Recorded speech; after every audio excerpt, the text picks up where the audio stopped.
আমি আর মেয়ের খাবার দিতে পারছি না, প্রত্যেকদিন শুধু বসে বসে অর্ডার দেওয়া। তোর একটা ব্যবস্থা করতেই হবে আমার। যাই ওকে ডাকি। দিশা একটু শুনে যা তো। হ্যাঁ দাঁড়াও আসছি। দূর একটু শারীরিক খেলতেও থাকে। তুই শুধু বসে বসে শুধু খাস, আমি আর তোকে 3 বেলা খাবার দিতে পারছি না।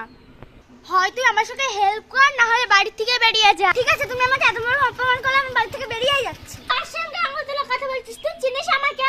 বাড়ি থেকে বেরিয়ে যা। তুই আমার উপরে আঙুল তোলা কথা বললে তুই চিনিস আমি কে? এই নে। তোমাকে মারলে আমি সত্যি সত্যি চলে যাচ্ছি।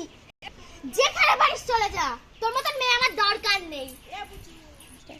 আজকে ওই মহিলা আমাকে এত বড় খাড় খটা দিল, আমি আর এই জীবন রাখবোই না, চলে গেলাম। আজকে আমি আর এই জীবন রাখবোই না, আমি আত্মহত্যা করবো। একটা খুব হয়েছে, এই গর্তে লাফ দিয়ে আজকে আমি আমার জীবন শেষ করবো। আমি আর এই জীবন রাখবোই না। ও বাবা,